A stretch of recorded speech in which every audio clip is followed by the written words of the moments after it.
केतन अग्रवाल हत्या प्रकरणातली आरोपी सिया गोयलचा माजोरडेपणा समोर, माध्यमांचा कॅमेरा पाहून सियानं मधलं बोट दाखवलं. सियाच्या कृत्यावर सोशल मीडियावरून संताप व्यक्त.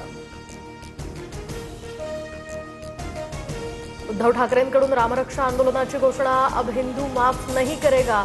राम मंदिर लुटणारे देशद्रोही. उद्धव ठाकरेंचा भाजपवर हल्लाबोल. दादरच्या हनुमान मंदिरामध्ये रविवारी उद्धव ठाकरे रामरक्षा आंदोलन करणार. रामरक्षा हनुमान चालिसा पठण करत राज्यव्यापी आंदोलनाची सुरुवात करणार. आंदोलनामध्ये सहभागी होण्याचं ठाकरेंचं आवाहन. उद्धव ठाकरेंकडून हिंदू राष्ट्राला बदनाम करण्याचा प्रयत्न. ते ज्या मंदिरात जातील तिथे गोमूत्र शिंपडायला हवं.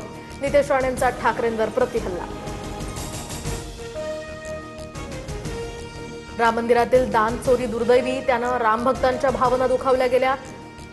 दरम्यान गुन्हेगारांना कठोर शिक्षा मिळावी. दान चोरी प्रकरणावर आरएसएसची पहिली प्रतिक्रिया.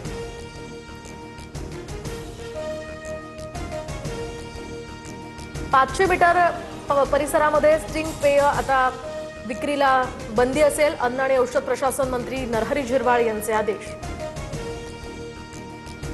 पाण्याचा निचरा होण्यासाठी खोदलेल्या खड्ड्यामध्ये पडून चिमुकल्याचा अंत. सुरक्षा न करता खड्डा उघडा ठेवल्यामुळे चिमुकल्याचा दुर्दैवी मृत्यू. पुण्याच्या लोणी काळभोर परिसरातली हृदयद्रावक घटना. 2 दिवस धोधो पाऊस कोसळत असताना दुभाजकांवरच्या झाडांना टँकरनं पाणी. दरम्यान पुणे महापालिकेचा हा अजब गजब कारभाराचा व्हिडिओ व्हायरल.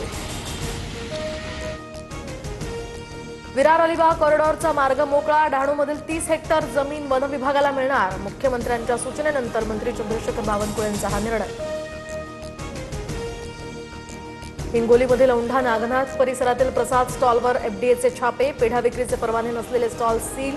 93 किलो पेढा नष्ट.